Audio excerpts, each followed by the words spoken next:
আসসালামু আলাইকুম বন্ধুরা, কেমন আছেন সবাই? আশা করি সবাই ভালো আছেন। স্টোরি লাইফের নতুন পর্বে আপনাদের সবাইকে শুভেচ্ছা ও অভিনন্দন। আজকের গল্পটি হলো অসাধারণ একটি ইন্টারভিউয়ের গল্প। তো কথা না বাড়িয়ে চলুন শুরু করা যাক। এই কয়েকদিন আগে এইচএসসি পরীক্ষা শেষ হয়েছে মিরাজের। নিত্যদিনের মতো বাসার পিছনের বারান্দায় বসে দাবা খেলছে মিরাজের বাবা ও তার হিরো আঙ্কেল। মিরাজ তাদের পাশে বসে খেলা দেখছে। সে অবসর পাইলে তাদের পাশে বসে খেলা দেখত। এমনকি খেলা দেখতে দেখতে অনেকটা শিখে ফেলেছে সে। মজার বিষয় হলো তার বাবার কাছে তার হিরো আঙ্কেল দাবা খেলার সময় বেশিরভাগ সময় সে হেরে যায়। খেলা শেষে মিরাজ তার বাবাকে জিজ্ঞাসা করে, বাবা, হিরো আঙ্কেল বেশিরভাগ সময় হেরে যায় কেন? মিরাজের বাবা বলে, তোমার হিরো আঙ্কেলের হেরে যাওয়ার মূল কারণ ভবিষ্যৎ পরিকল্পনা। কোন গুটি চাললে কি হতে পারে এ সকল পরিকল্পনা ছাড়া তোমার হিরো আঙ্কেল দাবা খেলে, এজন্য সে বেশিরভাগ সময় হেরে যায়। মিরাজের বাবা তাকে বলে, দেখো বাবা, খেলার মাঠ বা বাস্তব জীবনে আগামী দিনের চিন্তা ভাবনা করে পদক্ষেপ গ্রহণ করা উচিত। এতে তোমার জীবনে চলার পথ সহজ হয়ে যাবে আর তুমি যে কোনো সমস্যা মোকাবেলা করতে পারবে। মাথায় রেখো, যে কোনো পদক্ষেপ নেওয়ার আগে ভবিষ্যৎ পরিকল্পনা করে সামনে আগাবে। পরদিন মিরাজ তার দাদুর জন্য নিউজ পেপার কিনতে যায় তার বাসার সামনের দোকানে। সে নিউজ পেপারে একটি চাকরির ইন্টারভিউয়ের তারিখ দেখতে পেল। সেখানে ন্যূনতম যোগ্যতা দেওয়া ছিল এসএসসি পাস। সে ভাবল, আমি তো এবার এইচএসসি দিয়েছি। মিরাজের চাকরি করার তেমন ইচ্ছা ছিল না, কিন্তু অভিজ্ঞতা অর্জনের জন্য সে ইন্টারভিউটি দেওয়ার ইচ্ছা পোষণ করলো।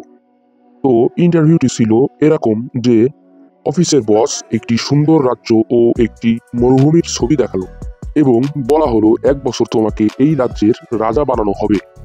এই 1 বছর তোমার যা ইচ্ছে তুমি তাই করতে পারবে, কিন্তু 1 বছর পর তোমাকে ওই মরুভূমিতে রেখে আসা হবে। বাকি জীবন তোমাকে ওখানে কাটাতে হবে। তো তোমাদের করণীয় কি? এই 1 বছর কিভাবে কাটাতে চাও?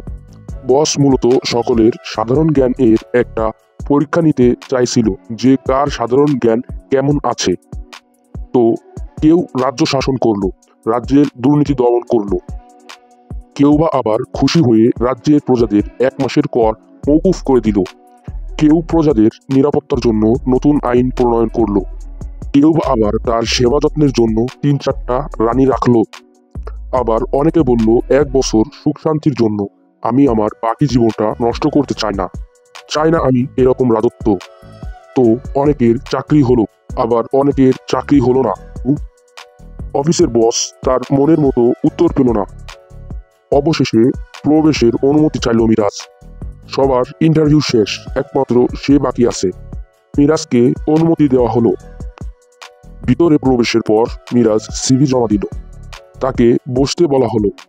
বস মিরাজের সিভি দেখছে। বস দেখলো জীর্ণ শীর্ণ একটা ছেলে। বস বারবার কেন জানি তার দিকে তাকাচ্ছে। বস এর সিভি দেখা শেষ। এবার বস মিরাজকে সেই রাজ্য ও মরুভূমির ছবি দেখালো এবং বলল, 1 বছর এই সুন্দর রাজ্যের রাজা বানানো হবে তোমাকে, এবং 1 বছর পর এই মরুভূমিতে রেখে আসা হবে। বাকি জীবন তোমাকে ওখানে অর্থাৎ মরুভূমিতে কাটাতে হবে। তো তুমি এই 1 বছর তোমার রাজত্ব কেমন কাটাতে চাও? তুমি কি করতে চাও? তো মিরাজ লক্ষ্য করলো বস তাকে বারবার বলছিল যে, এই 1 বছর তুমি যা চাও তাই করতে পারো, তোমার যা খুশি তাই করতে পারো, কেউ তোমাকে বাধা দিবে না। তো মিরাজ একটু ভাবলো এবং উঠে দাঁড়ালো। তারপর সে বলা শুরু করলো, স্যার, যেহেতু আমি আমার এই 1 বছর আমার রাজত্ব চলাকালীন যা ইচ্ছে তাই করতে পারি, তো আমি আমার রাজ্যের 3/1 জনগণকে ওই মরুভূমিতে পাঠিয়ে দিব এবং তাদের যা প্রয়োজন আমি এখান থেকে তাদের চাহিদা মেটাবো। এই 1 বছরে তারা যেন সেখানে বসবাসের উপযোগী করতে পারে, কারণ 1 বছর শেষে আমি আমার নতুন রাজ্যে বাকি জীবনটা আরামে কাটাতে পারি। বস বলল, এটা কিভাবে সম্ভব? কারণ সেখানে তো খাদ্য নেই, পানি নেই এবং বসবাসের উপযোগী পরিবেশও না। মিরাজ বলল, সম্ভব স্যার, এই 1 বছরে সব সম্ভব। আর যদি বলেন কিভাবে, তাহলে আপনি দুবাইয়ের দিকে তাকান। দুবাইকে বলা হয় বালির শহর। আর এই শহরে কি করেনি তারা? বস মিরাজের প্রতি খুশি হয়ে গেল এবং তার চাকরি কনফার্ম হয়ে গেল। তো গল্পটি কেমন লেগেছে বন্ধুরা নিশ্চয়ই কমেন্টে জানাবেন এবং লাইক করুন, সাবস্ক্রাইব করুন, পাশে থাকুন। খোদা হাফেজ।